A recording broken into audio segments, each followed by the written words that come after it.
Will he or won't he? Will LeSean McCoy shake Chip Kelly's hand on Sunday? It's a question that has captivated the entire city of Philadelphia. Guess who's back? Shady's back, and I can't wait. The Bitter Birds are here to talk about it. I'm Adrian Fedke, Jeremy Burton, Mike Owens. They're both here as well. LeSean McCoy, the prodigal son, he has returned to Philadelphia. How do you guys feel? Oh, man. Well, I'll tell you what, this game on Sunday, it's going to be a little bit odd watching McCoy, play for the Bills in Philadelphia. And, the one image that I always have of Shady here in Philadelphia is that snow game against the Lions when he was dashing through the snow and leading the Eagles to a victory. But on Sunday, he's not going to be dashing through any snow. In fact, the people could be wearing shorts at the game. The temperatures are going to be in the high 60s, and it's not going to feel like Buffalo for the Bills. They're going to think that they're playing in Miami with the weather that they're going to see in Philadelphia. You know what? It's been exactly 2 years to the day, because I just saw on my Facebook that it was when I was talking about the snow game 2 years ago. It was exactly 2 years ago this week of when Shady ripped the Lions apart in that unbelievable snow game. But I'll be there on Sunday. I'll be rocking my McCoy jersey probably, just because, you got to do it. But I honestly don't have a great feeling. I'm kind of worried. I think he's going to wiggle his way all the way through our defense. I'm scared to death of him looking Kiko Alonso right in the eye, trying an open field tackle, and him just, breaking his ankles and just proving a point, So, I'm excited for McCoy to be back. It's going to be weird seeing him in another uniform, but it's a huge game. We're coming off a huge win, and, this means a lot for our standings. We got 3 straight home games. We got to take 2 out of these 3 home games at least, I think, to keep our destiny alive. So we'll see how it goes. Hopefully Chip's got a good game plan, and there's not too much drama. Yeah, we'll see. And Shady's coming in hot. Last 5 games, 95 carries, 488 yards, 2 touchdowns, 5.14 yards per carry. So he's coming in hot. He's coming in motivated. And we're a defense that, well, we're not good with misdirection, and we're not good with the cutback. But we'll get into that a little bit later. Let's get into the controversy that is McCoy's comments this week and Handshakegate and how he's not going to shake Chip's hand and all that stuff. And these were McCoy's comments the other day about the situation. He goes, "Listen, man, Chip can't shake shit at all. Nothing. He knows this. That's why he said it. I know him. He's very intelligent. I could read between the lines. Like I said, I have nothing against him. No hatred. We're not enemies. I won't say anything wrong to him, but there's nothing for us to talk about. Simple as that." So, what happened here? Shady just hates this organization now, hates Chip Kelly. Let's go a little round table and talk about this. Yeah, well, the past few weeks here in Philadelphia, it's been quite the turn of events with Chip Kelly. All of a sudden, Chip Kelly is kind of playing nice guy with the media. Before, he would always, make jokes with the media and, kind of be a little bit mean in a way. But recently, he's kind of been nice, and he's actually been more open. And today was probably the most we've seen out of Chip Kelly as a human being. I mean, he was genuine today, and he opened up about the whole trade situation with McCoy. And, something happened. It was, with the social media these days, somehow the trade got leaked out before the Eagles wanted it to. And so, McCoy wasn't happy with that. And ever since then, McCoy has been bitter about the whole situation. So it was nice to see that, Chip Kelly kind of admitted that, the Eagles should have, told McCoy what was going on before the leak trade got out. So that was good on Chip Kelly's part. But McCoy, he's not having it, and he said he's not going to shake Chip Kelly's hand. But I think that what Chip Kelly is going to do is Chip Kelly's always thinking of something, so he's gonna buy one of those buzzer things that you put in your hand. So he's gonna buy one of those devices at the store, then somehow he's gonna trick LeSean McCoy into shaking his hand, and then McCoy's gonna get a nice buzz. Well, we're the bitter birds, and LeSean is a bitter Bill after he's a little bitter at our organization. So, initially he's going to the Buffalo Bills. It's not an attractive, team, on paper. Haven't been in the playoffs in how many years, and you're coming from Philadelphia, or LeSean. He's went to Pittsburgh. He's a Philly guy. He's a Pennsylvania guy. He didn't want to leave. He had the rushing title 2 years ago. He's the leading rusher for the Eagles. So he obviously was bitter over the situation, especially how it was handled, like Mike said, with the trade getting leaked before the Eagles wanted it to. And I really applaud Chip in his press conference today, how he owned up to it. He put it on him, and he owned up to the fact, like, I would be pissed too if I was LeSean. He has every right to be pissed. So, he knows he effed up, and there's McCoy's just not a fan of Chip at all. It was kind of funny when he mentioned when he left Andy Reid and he saw Andy Reid again, he gave him a big smack on the butt. But there's no love lost between him and Chip, But that's just Chip. He's not a real personable, players coach like Andy is. Andy's great with the players. So, yeah, obviously LeSean's bitter, and he's definitely seeking some revenge this weekend. And hopefully, Billy Davis and Chip Kelly know how he runs, so hopefully we can scheme against them.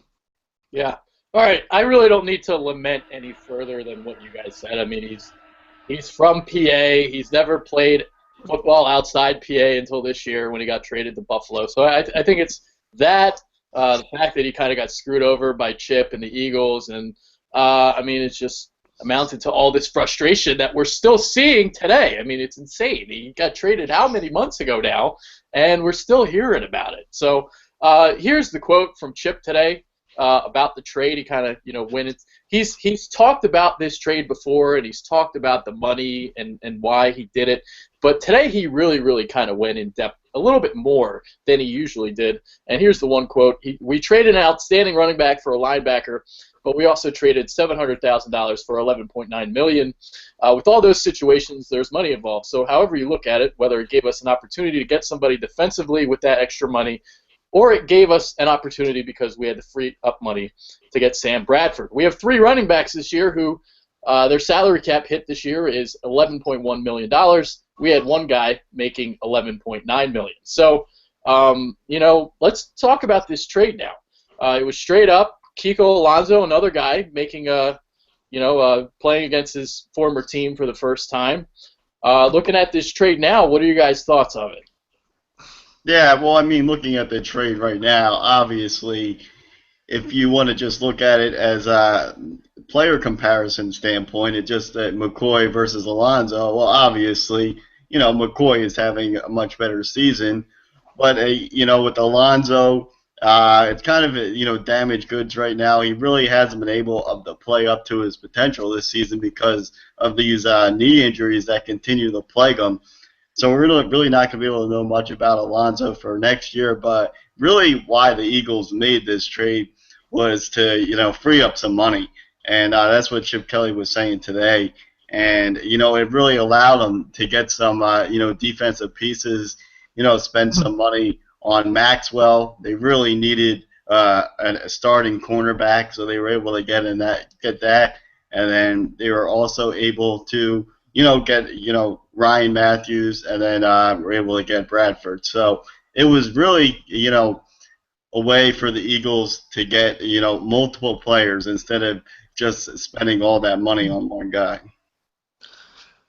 Right, yeah, I think the jury's still out on this trade. I give it kind of an incomplete because Kiko's injuries this year, and he hasn't really shown his true self. Honestly, I think his best game might have been all the way back week one. I mean, you remember that awesome one-handed interception against the Falcons. Other than that, Kiko hasn't made a single play. He's been injured. He looks small. He looks like he's built like a safety, not an inside linebacker in a 3-4 defense. So obviously his strength is his quickness and coverage ability, and I don't want him anywhere near McCoy this weekend, to be honest, and I want him to play.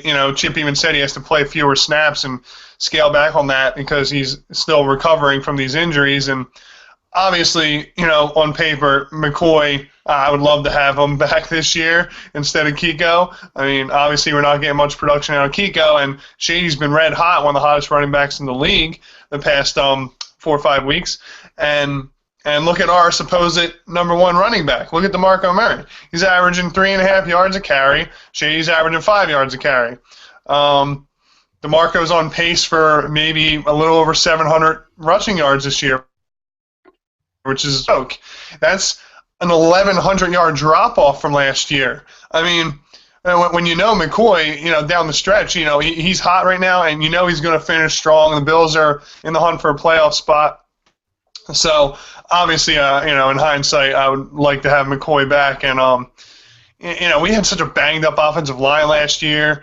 People were saying Shady lost a step, and that's bullcrap. I mean, he looks as dynamic as ever this year. So, obviously, I would like to have him back. But, that's the nature of the game. It's a business. Chip said it was a cap move. Obviously, it freed us up to get rid of Foles and have Bradford, pay Maxwell, bring in other guys. So, obviously that was the reason behind the move. But, if I could free of charge have McCoy back here this year, oh, absolutely, 100%. Yeah, you can look at this trade in a lot of different ways because of the money situation. You can look at it, Kiko and Byron Maxwell straight up for McCoy. You can look at it, Bradford and Kiko for McCoy. There's a lot of different ways. The worst way to look at it is when it's like Murray, Kiko, and for McCoy. So you freed up the money, and then you went and made a mistake by signing DeMarco Murray. But it is kind of incomplete right now because we don't know what Kiko Alonso is yet. A lot of people have already made their judgments about him, but the dude's dealing with a knee injury, so it's he's out there, but he's not 100%. You're crazy if you think he's 100%. And if you don't believe me, go watch the tape of him during his rookie year. He's just simply not explosive. Now, with that being said, there is a chance that he may never regain that explosion because we are talking about multiple knee surgeries now for him. So will he be good next year? Who knows? I mean, I think for the rest of this year, he's going to continue to struggle, but we'll see about next year. And, in hindsight, McCoy was my favorite Eagle. Well, besides Brad Dawkins, he's my favorite Eagle. So in terms of, for me, I would love to have McCoy back. But it's still hard to tell right now. Yeah, like we were saying, it's really tough to tell with the current situation. And, we'll see what happens, this Sunday with Alonso because he's going to be playing against his former team. So, obviously, he's going to be jacked up, too, for the game. And what I want to see from Alonso, and I think what everyone else wants to see, is to see him start to progress here and get better as the season goes along because, obviously, it's a few games back from this, second knee procedure. He's a little bit slow. So, hopefully we can see some progression, and with the nice weather on Sunday at the link, you would hope that maybe that would help Alonso out. A lot of times with these knee injuries, if it's cold out, your knee really doesn't react that well to the cold weather. So actually having nice weather might help at the link for Alonso on Sunday. Yeah, that's actually a good point, Mike. And he's got those flowing locks coming out of his helmet. That makes him more dynamic, right? But McCoy isn't the only guy we got to worry about on Buffalo's offense. I mean, this is going to be a tough game for our defense. They have, Tyrod Taylor's been playing really well, and he's got an added dimension. He can run the ball from the quarterback position. Sammy Watkins of wide receivers has been red hot among other wideouts in the past few weeks. So, we hope that Maxwell and the likes of Eric Rowe can defend Sammy Watkins, and having that deep and big play threat, kind of like what happened with McCoy and Deshaun Jackson back in 2013. They have deep threat and Watkins to open up the running game for McCoy. So there's a couple dimensions to the Bills' offense that's trouble, and they have playmakers on defense as well. So this is by no means a cakewalk, and it's going to be a tough game. Rex Ryan's a good coach as well, so we'll see what kind of game plan we come up with, and hope for the best. Yeah, I wanted to comment on what Mike said about the cold and the warmth in the knees, because as a guy, I've had knee surgeries, and what he said is absolutely 100% true, because in the winter, when I wake up sometimes, and sometimes my knee's just really, really stiff, and it just doesn't feel too well, and it kind of hurts a little bit, not going to lie. So I know the experience of that. And the other point I wanted to make is this. If Kiko was healthy, he would have been on Theo Riddick a couple weeks ago and not Michael Kendricks in coverage. So I think that is really telling to me, because Kendricks is not as good in coverage as Kiko is, and Kendricks just got burned by Riddick multiple times on Thanksgiving. Now it could just be Billy Davis just a dumbass, which is could potentially be true, but that tells me a lot. Kiko, a healthy Kiko should be on Riddick every single time, and he wasn't. Yeah, no, you're exactly right there. So, some great points, and we'll see what happens. The positive thing about this, the Kiko situation, is they do have the ability to have him play less snaps, because they do have the inside linebackers there. They've got 3 guys right now, so that's a positive. And the Eagles even admitted, after the game, that they played Kiko a little bit too much on Sunday against the Patriots. So they definitely know that they have to limit Kiko's snaps coming off this knee injury. Yeah, and one thing it's kind of an underlying factor that affected us a lot more than we would have thought, but the loss of Jordan Hicks is an extremely big blow, and I think it'd be, he would be great against, the speed of him and McCoy against McCoy. Now that Kiko, we're saying he's not 100%. So I think the loss of Jordan Hicks really, really hurts us in this specific matchup with McCoy and our linebackers, because D'Amico's a little older. Kendricks hasn't had his best year, and Kiko's not 100%. So, I think this is where the loss of Jordan Hicks really hurts us. I just wanted to throw that out there. Oh yeah, losing Hicks is huge. I mean, can't stress that enough. You basically said all that needed to be said there. Let's move on to DeMarco Murray. Yeah. Marco, and him getting less carries last week. So let's pretend that we're Chip Kelly. Well, actually, we should say, let's pretend that we're Deuce Staley, and you're divvying up the carries this Sunday. What are you guys going to do? How are you going to attack that Bills defense? Who's going to get the most carries? Yeah, well, I mean, this is a no-brainer. I think everybody, all the Eagles fans, want to see, Ryan Matthews get the majority of the carries. And then obviously you'll have Sproles and Murray, divvy up the other carries. It looks like what I would imagine is that Barner is going to be the one odd man out in this situation, and he's not going to be active. But hey, we'll see what happens on Sunday at 11:30 when the inactives come out. I would really be shocked if they had DeMarco Murray inactive for this game. I know that people probably want that to happen, but I would be shocked if he was inactive.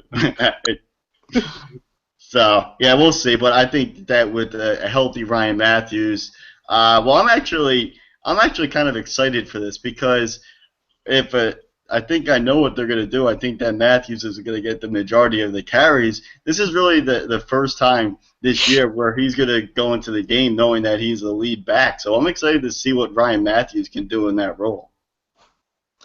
Yeah, I definitely agree with Mike, and would love to have Ryan Matthews be the lead guy. He's back in practice. He's probable for the game, so looks like he's going to be in there. And I said this pre-show, like, what if it's not going to happen, but if DeMarco was a healthy scratch, I mean, that would just be a bold statement. And I mean, he just can't do it. If anything, I mean, I hope DeMarco turns it around. I hope this whole week of drama and, I want to be cut, I want to go back to Dallas. Oh, no, wait, I want to 100% be in Philly. I hope all this, media drama, puts a fire under DeMarco. Maybe he finds a hole or two and has a decent game. But to start, I think I would give Matthews the majority of the carries, mixing in Murray and Sproles, and I still want to use Sproles as a receiver too. Line him up in the slot, do little angle routes, and what he does best, and hopefully give us a punt return touchdown again, because that would be great. He can do that. Mighty Mouse off to the races. Beep, beep. But beep beep. And so that's how I think the carry is going to be divvied up. I definitely think Matthews should get the majority. Well, since the question is if you're Chip Kelly and if I'm Chip Kelly, his ass would be on the bench. But that's just me. I think Murray at this point is useless, to be honest with you. I think the way our offensive line is built along the interior, I'm seeing guys like Barter and Sproles and Matthews. The way that they hit the hole, there's just more explosion there. And when you're looking at Murray, it looks like he's always stuck in quicksand, and he just doesn't have that same explosiveness right now. That brings me to my next point, and I wanted to talk about what they call the rule of 370. The rule of 370 is basically when you have more than 370 carries in a season, you see a significant drop-off the next year. I believe it's a 39.2% drop-off in terms of your yards from the year before. So, and we're seeing that here with Murray. So, is it the scheme? Is it the rule of 370? What's going on here? Yeah, well, it's really a combination of things right now. Obviously, it's DeMarco Murray he just isn't fit for this offense right now because the Eagles' offensive line isn't the greatest. They don't have the best interior linemen, so that is it's definitely hurting them. And the other thing is that Murray was used to running a lot under center in Dallas, so that plays a factor too. But you talk about the 370 rule, then, but also the other factor in this, it goes along with how the Eagles' offense is really struggling this season. So all those factors together, it's just not helping Murray. And really where Murray excels the most is when he gets into that second level. That's where he really excelled in Dallas. And right now, he can't get to that second level, so that's why we're seeing him really struggle. But, I mean, I kind of look at this whole thing in a positive way because, in a way, you have to look at the Cowboys and what we did to them. I mean, we really took away a key part of their team. And you can see how much they're struggling this year because they don't have a running game. And, I mean, without Murray, they're really struggling. So it kind of helped us out in a way because we've kind of taken Dallas out of this whole equation in the race for the NFC East title. Even though they're still in it, they're probably not going to do anything without Romo. But, yeah, I think it's a combination of things, really, with Murray. Yeah, a lot of the factors Mike listed. Also, I think Chip definitely overvalued these long-time backup offensive linemen as our guards, and getting rid of Evan Mathis and the camaraderie he had working next to Kelsey and everything. So that's where Murray excelled with the Cowboys, is running between the tackles, and obviously we're pretty weak between the tackles and small. Another thing I would say is the Eagles lead the league in negative plays, and about 90% of those negative rushing plays were by Murray. And it does kind of look like he's he's almost like jogging, and he's so sluggish. He runs horizontal out of the shotgun, tries to find a hole, but he can't, and he just goes down. He just doesn't look good. So, and guys like Matthews and Sproles, they hit the hole fast and are explosive, and are Ryan Matthews is averaging almost 6 yards a carry, and Sproles is doing well too. So, there's a lot of reasons behind Murray's struggles, but he's had maybe one game over 100 yards this year, and to start off the year last year with the Cowboys, the first 8 games, he was over 100 yards every single game. And I'm talking like not just 101 yards. I'm talking 130, 140, 150, 160. It's a joke. So I don't know what the deal is. Like Mike said, it's a combination of things. But is he just not a fit for our system? Is it talent on the offensive line, not getting holes? It could be a lot of things. Yeah. First, I'm going to give some examples of the rule of 370, and then I'll get back to Murray for a bit. So 33 times a running back has carried the ball 370 or more times. 7 of those players have repeated it. Ricky Williams and Emmitt Smith have done it twice. Eric Dickerson 3 times.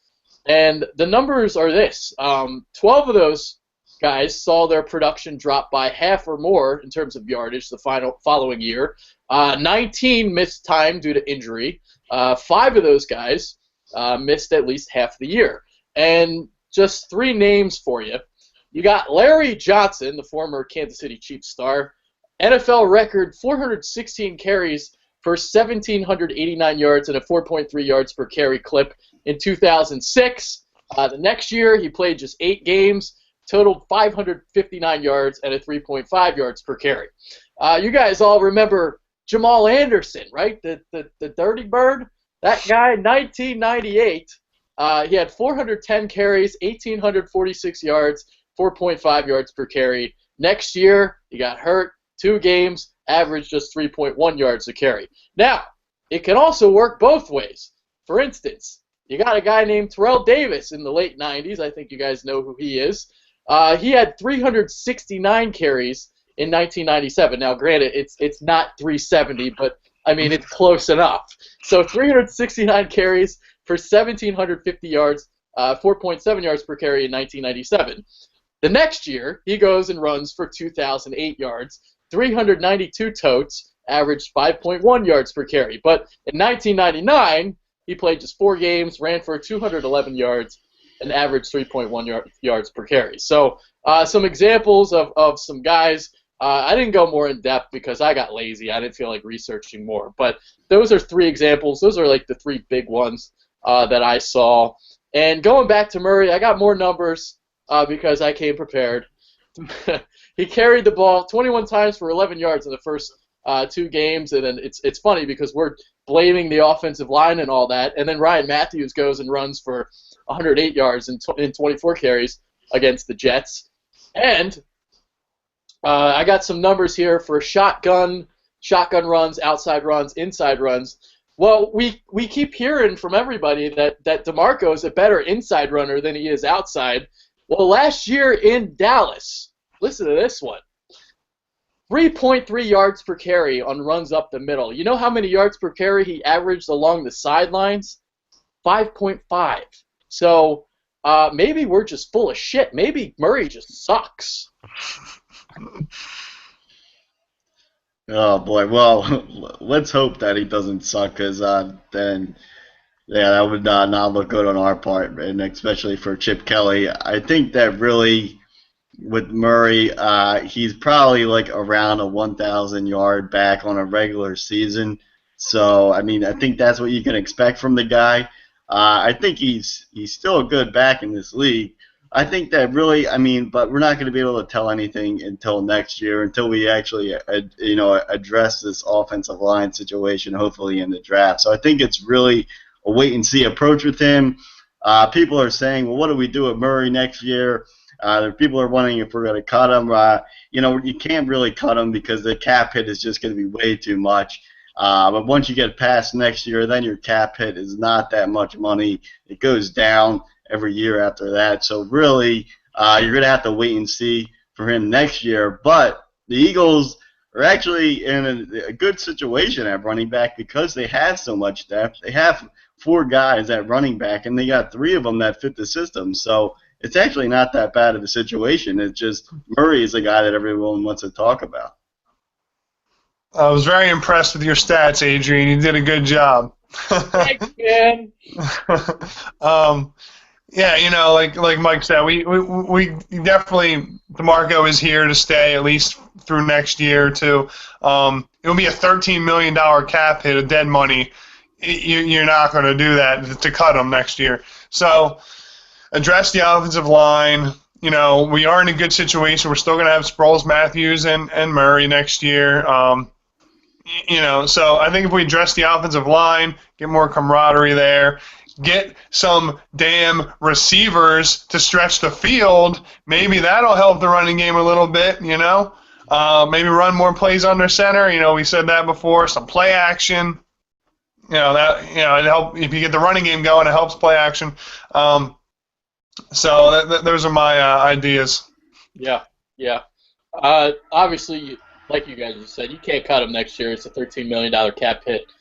You can't do it. Maybe after next year, if he continues to struggle, then you can do it. But as of right now, you can't. And, you know, it's funny because I'm watching Barner, I'm watching Sproles, I'm watching these guys last week, you know, move the chains on the ground, gain pretty positive yardage. What it kind of tells me is that Chip's scheme kind of works in the running game. Basically, you can, you know, if he's a fit, if he fits the system, you can plug any guy you want in there. He's going to get yards, except for Murray. Murray's the only guy that sucks.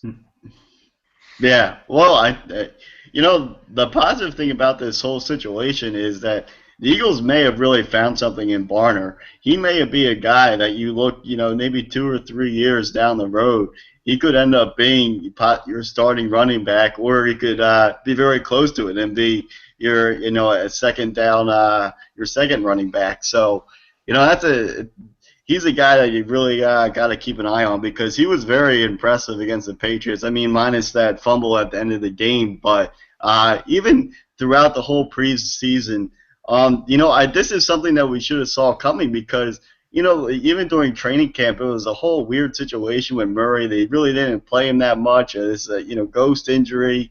Preseason doesn't really play that much, and he really wasn't the guy that impressed in the preseason. It was everyone else, especially Barner, that impressed. Well, what's good about our situation and Chip Kelly and the running game is, and our scheme, like Adrian said, you see, you know, other guys last week hitting the hole and playing well, Sproles and Barner, and Murray was struggling. You see, I mean, I was happy to see that Chip addressed that and went with the hot hand and who was running the ball well, and he didn't shy away from benching Murray. So, you know, as long as, you know, one guy might be struggling, you know, we have others to plug in. So, you know, and I'm really excited to see how Matthews does after missing these past few games. And getting him back is definitely going to be a big help. But I think Chip did a good job working with Deuce and doing the running back rotation and working the hot hand, and hopefully we can get some penetration. You know, win the battle in the trenches. I always say it. Hopefully we can get some push against the Bills' defensive line. Yeah, I mean, Murray is that downhill one-cut runner, but from what I'm seeing, he's not as decisive as everyone else. There's a lot of hesitation when he gets to the line of scrimmage. I don't like it at all. I mean, you got the fans, and they say, like, yo, let's run Murray up the middle. Well, they run that inside zone, and every time I see it, he's getting 2 yards a carry. And then I'm seeing Barner in there last week, and he hits the hole so much quicker. He darts through the hole, and he's getting like 5 or 6 yards on the same play. Matthews, it's the same thing. So I'm starting to think that Murray just flat out sucks. I don't know what to say to you guys. Like I'm not seeing this great running back. I'm just not seeing it. Yeah, well, I can guarantee you this. I bet you he was looking pretty good when he got on the airplane after the Patriots game, and he probably made a good one cut, got into the hole, and made it to his seat right next to Lori on that airplane. I can tell you that much. He probably looked pretty good doing that. So that's been what everyone's talking about this week. We're talking about a stupid guy sitting next to Lori on the airplane. The media is just brutal anymore. I mean, talking about a guy sitting next to another guy on an airplane talking about playing time. I mean, it's hard to think that Murray just forgot how to run the ball. I mean, that's not what is going on here. Yeah, it's hard to get an explanation for why he's so sluggish and can't get his visions off. Whereas, like Adrian said, the guys running the same plays look so much better. Like Barner and Sproles last week. So I really don't have an explanation. Hopefully all this, hopefully Jeff Lurie reassured him that you're fine. You didn't forget how to run the ball. Just do your thing. You're not going to get benched anymore as long as you produce. But obviously it's not his call. It's Chip's call. But I mean, hopefully he gets his act together. If not, he's just going to be riding the pine more and more, and which is fine by me, because until he shows me something, I'm fine with him sitting on the bench, because we're not going to get first downs. We're not going to move the ball if he's just bouncing around and getting -2 yards, and then it's 2nd and 12, and then we don't have receivers to throw to, and then it's 3rd and long, and we don't convert, and we're punting the ball. So that's how you lose games. That's how you lose momentum. We can't be having that against a good Bills team. Yeah, and to kind of distinguish how many carries he's gotten compared to everyone else, Murray's got 163 carries, and then when you combine the rest of the three, Matthews, Barner, Sproles, it's 160. So clearly Chip has given him every opportunity to get out of that funk that he was in, and he just hasn't all season long. I'm even when I'm seeing the inside zone, he's picking the wrong hole, and then there's times where he just won't follow his double team. So it's just like it's really frustrating to watch. Now I'm not going to give up on him, but I just really don't like what I'm seeing at all. I really don't. And last week, I think besides that 19-yard run he had, it was 7 carries for 5 yards. This guy's making $8 million a year. Like what? I don't know. I'm kind of losing faith a little bit. I'm not gonna lie. And we can say, yeah, fix the interior of the offensive line, and well, it could just be that he sucks. I'm gonna say it again. He sucks. Sucks. Yeah, I mean, we'll find out. I think that we've had enough Murray talk for the day. I mean, this guy just he's disgusting me this season. So let's talk about talking about like Matthews and Barner and Sproles. Those guys are good because they get a positive spin. Yeah, I'm definitely thinking that his 1,800 rushing yards last year was a little bit of a outlier of his career, and he has dealt with injuries before. I think that last year might have been his only full season, and he missed a game this year. So, yeah, well, what more to say about Murray? I think we talked about him plenty, and hopefully, if he say give him the first 5, say he gets 5 carries, if he has less than 10 yards on those 5 carries, bench. See ya. Bye. Go on. Bye. I don't want to see you the rest of the game, because they're not going to win if you keep handing them the ball and when it's not working. Give it to somebody.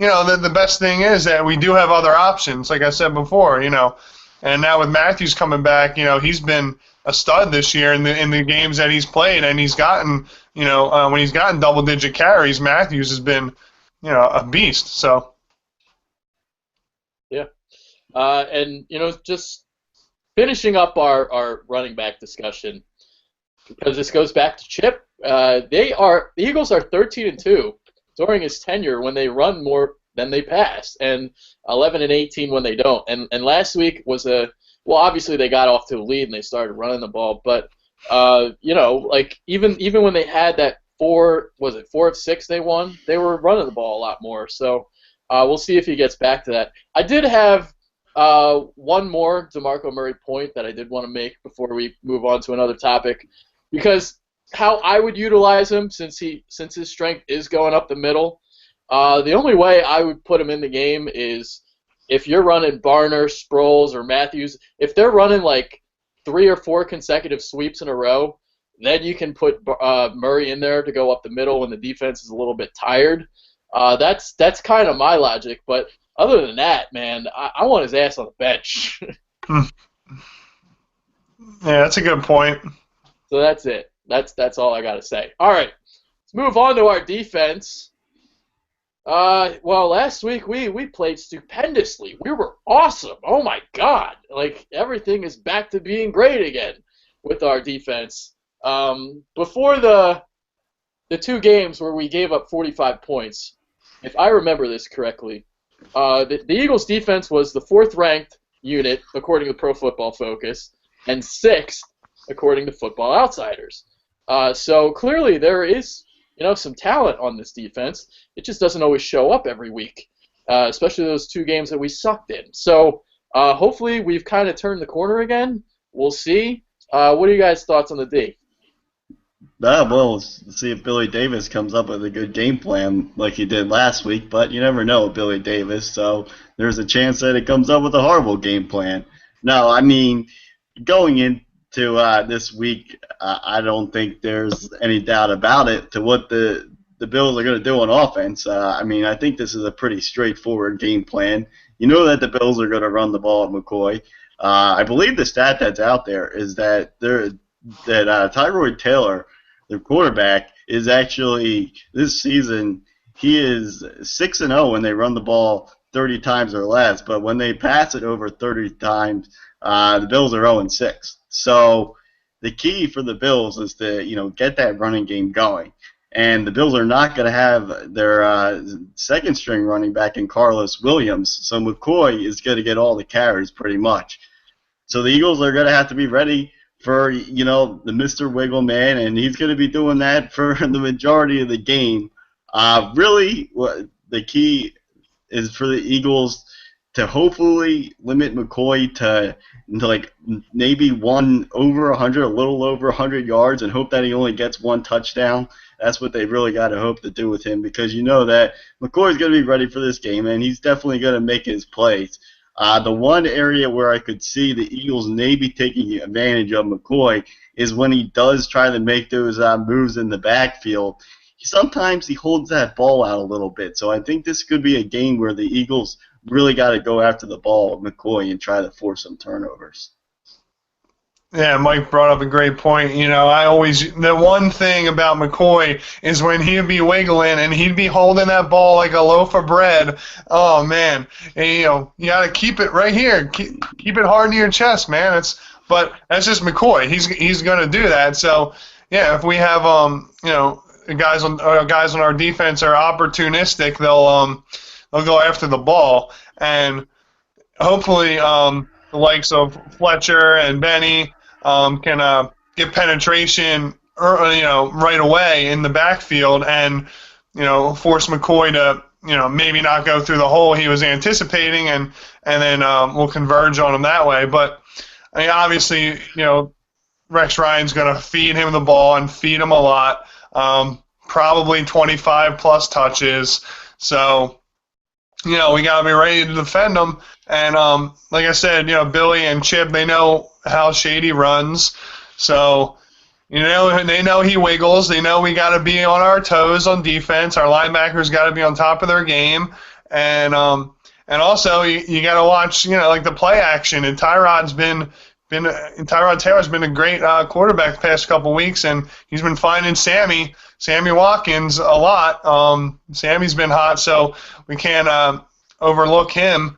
And our safety's been playing great, and our secondary's been playing great. Hopefully, Eric Rowe takes another step, and Maxwell, and we'll be fine with the receivers. And the front seven hopefully gets penetration on on the Bills' offensive line, and we can at least attempt and try to contain Shady before he lets totally loose.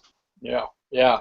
I can't wait to watch Eric Rowe play again. I am just salivating on his future, and oh yeah, I can't wait. And they're going to try to line up Watkins against him because the way Billy plays his corners, he keeps them on one side of the field. So that's what I'm really curious to see.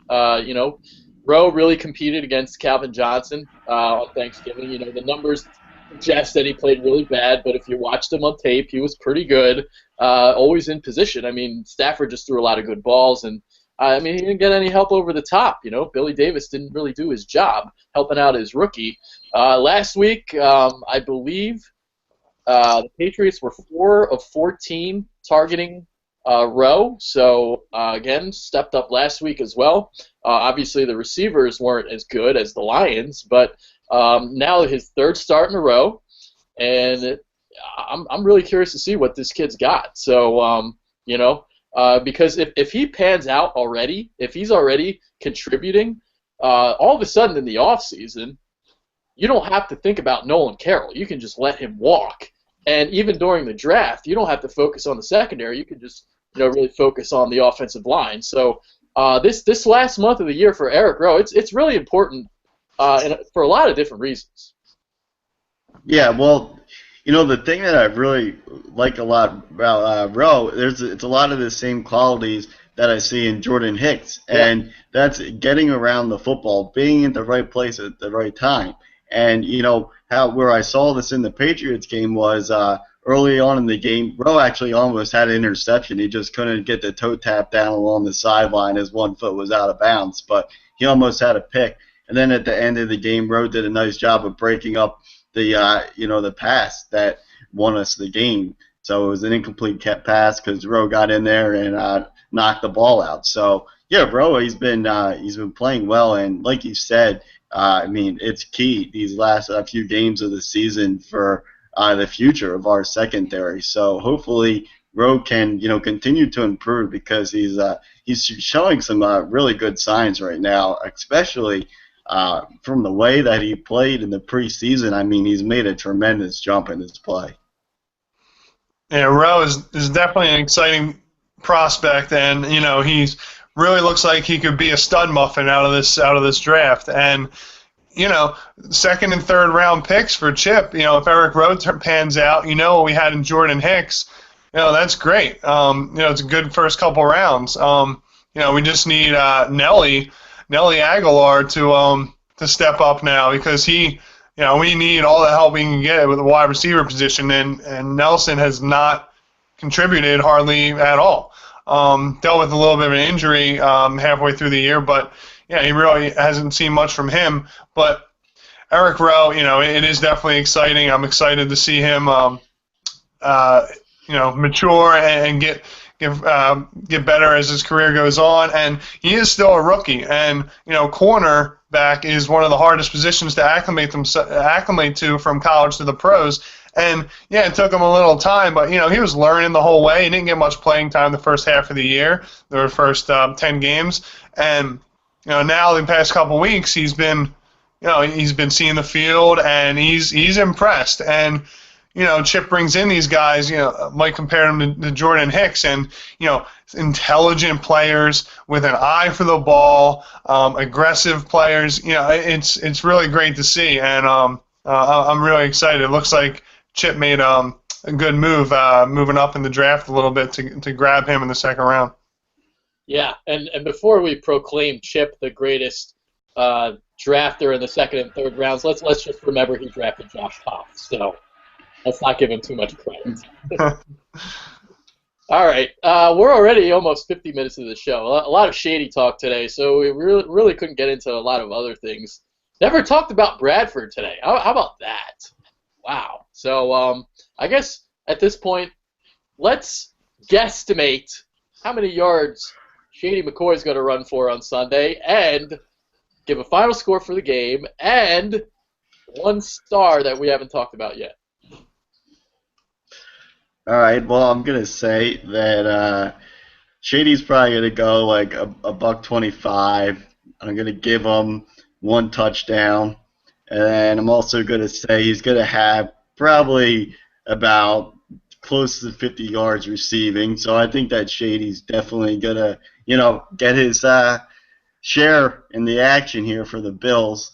And oh boy, the prediction for this game is tough because, I mean, this thing could go either way. I really have no idea what type of Eagles team is going to show up on Sunday, and really, it's going to rely on our defense because if we can't stop Shady, then this thing could turn ugly fast because we're not going to be able to keep up with them offensively if that happens. It's just a weird feeling about this game. I'm going to say that the Bills might squeak this one out by I'm going to say 27-24. I think they might get this one, but I think could be a close game, 3-point game. So yeah, that's what I'm going to go with there. Then a start of the game. Let's see, a guy that we haven't talked about yet. I'm going to go. I'm going to say that I'm going to actually say that Bradford is going to be the star of the game. I think that Bradford is going to continue to play well like he has been. I'm going to say he's probably going to have another 2 touchdowns. I don't know if he'll have the yards again, but he won't throw an interception. All right, so for Shady, he'll get his 125 all-purpose yards. I'll keep him a little bit at bay. He won't go too crazy. He'll get a touchdown. I wish I knew what Eagles team will show up this weekend, and then I could give more of a prediction, a more accurate prediction. But it's funny. I was spitballing people at work, and I said Mike's exact score, but in the Eagles' favor. So I'll stick with that. 27-24 Eagles, and it's going to be a tough game to win. But hopefully the crowd's going to be super into it. I'll be down there with my beautiful girlfriend, and it'll be a great time. And my player to stand out, I'm going to say the reigning NFC Defensive Player of the Week, Malcolm Jenkins, is going to come up with another interception and have a big game. Well, there you go. All right, I say Shady McCoy is going to go off, 150-plus yards. I don't, the way our defense is and how it struggles against misdirection and the cutback, and we're going up against, a great offensive coordinator. I'm completely blanking right now, but he's a good one. Greg Roman, one of the better ones in the league, especially when it comes to running the football. A lot of different formations, power formations, pistol stuff, a lot of different things that he does. I'm getting the feeling that we're going to lose this game and then beat Arizona because that's just what we do.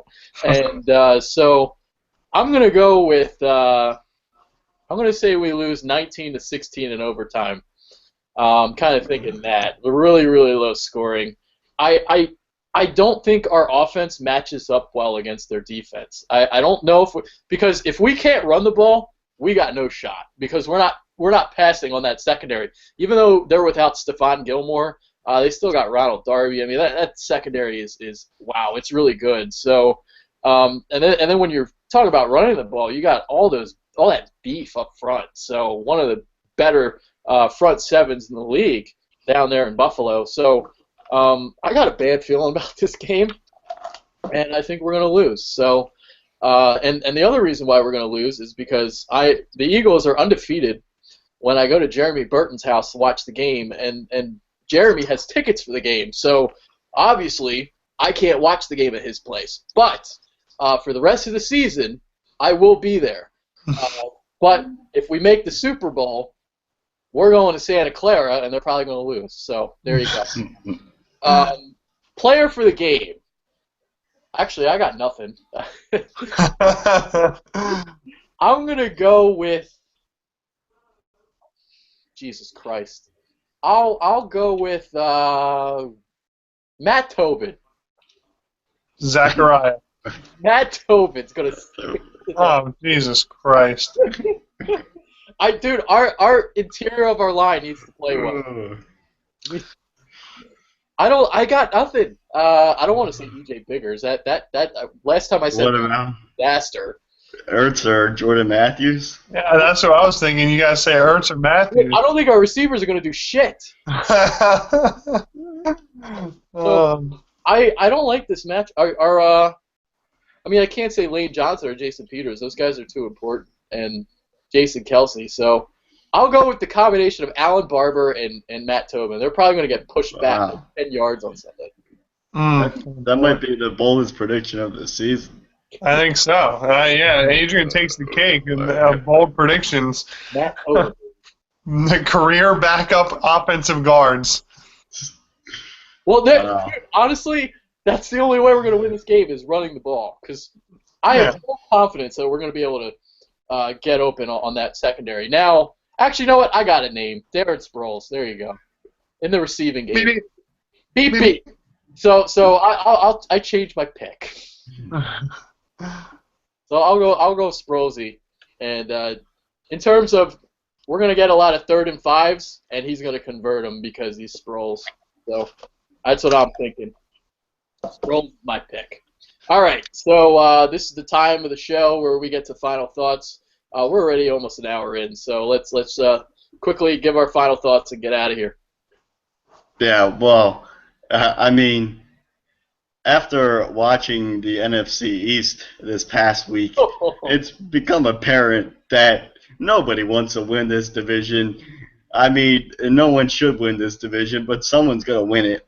If you would have told me before last week that the scenario would play out where the Giants blow a 10-point lead against the Jets and lose in overtime, the Eagles actually decide to stun the Patriots in New England, and then the Redskins lose at home to the Dallas Cowboys when the Dallas Cowboys could do jack shit in offense the entire game, and Matt Castle looked atrocious. So if you would have told me that, I would have said you're absolutely insane. But that's a scenario that played out somehow. And right now, it doesn't matter how bad the Eagles have been up to this point in the season. I mean, they've got everything's on the line right now for the Eagles. They control their own fate. If they win the rest of their games, they're going to be in the playoffs and they're going to win this division. So, they just got to forget everything that happened early on in the season, and they got to start playing like the team that we expected them to coming into the year. Well, my final thoughts are these last 4 games, take care of business. I think we'll only need to win 2 of them, and at least those 2 being the Giants games. We realistically could probably lose the next 2 and win the last 2, win the division at 7-9, and then we'll shock the world and beat Seattle and Philly, and then we'll beat Carolina in Carolina, and we'll be in the NFC Championship. So that'll be fine. Wishful thinking. All right. I gotta go bold or go home, baby. Go bold or go home. My final thought, I wanted to give a quick shout-out to Temple football again. Unfortunately, they're in a bowl game that no one gives a shit about. They're in the Boca Raton Bowl, the 2nd edition of this game. Now, they're playing Toledo. Toledo is, it's a quality opponent, but we're talking about a season that's been magical for Temple, and I wanted to see someone bigger. I wanted to play somewhere else. I don't want to play the Boca Raton Bowl. Who gives a shit? Now, another comment I wanted to make on the bowl season too. There are just way too many games now. It's retarded. There's a bowl game, the worst bowl game probably in the history of mankind. It's called the Cure Bowl. 6-6 Georgia State is playing 5-7 San Jose State. What a joke! So, I mean, you're not even getting you're getting rewarded now for mediocrity. 5-7 gets you a bowl game now. It's pathetic. So there you go. Those are my final thoughts. And we got to play the Boca Raton Bowl. God damn it. Terrible. Hey, well, at least we got Matt Rule for the next handful of years. That's true. Well, I think we'll be fine. Next year is the year to go real big. So we'll see. Got guys coming back. A successful year. I mean, who would have thought we win 10 games. I mean, it's been exciting. So either way, it just stinks that we were so close to like beating Notre Dame and we had a lot of teases, but we had that set the tone week 1 when we slaughtered Penn State. We were there, and it was a great year. And Matt Rule is definitely a great coach, and I'm happy he's going to be around for the next 5 years or so. Yeah, it's just I'd rather play like Boise State or something. Like Toledo, they're a sneaky good team, right? But it's just I'm not interested in that. I don't know. That's just me, I guess. I wanted to play a big program, like when the Temple the first time they got into their bowl game since 1979. This was what 6 whatever years ago now. They got to play UCLA in the Eagle Bank Bowl. Like that was a lot better than what this is. Even though UCLA was 6-6. I'd rather much, play like a Virginia Tech or something. They're 6-6. Give me that. I don't want to play Toledo. Toledo's a MAC team, and they couldn't even get to their title game. So I'm not interested. But yeah, I got my thoughts out on that. I might actually make a video previewing the game. So we'll see. It's next December 22nd. 22nd. Yeah. So we'll see. All right. That's all I gotta say. Anything quickly, you guys else? I really fucked that up. Anything else you guys quickly want to say before we get out? Just get the W. That's all we can hope for anymore. Yeah. Yeah, that would be great. Go Birds. Go Birds, baby. Go Birds. A lot of different birds we're rooting for right now. Temple, Eagles. Let's go, baby. Later. Signing out. See ya. Later.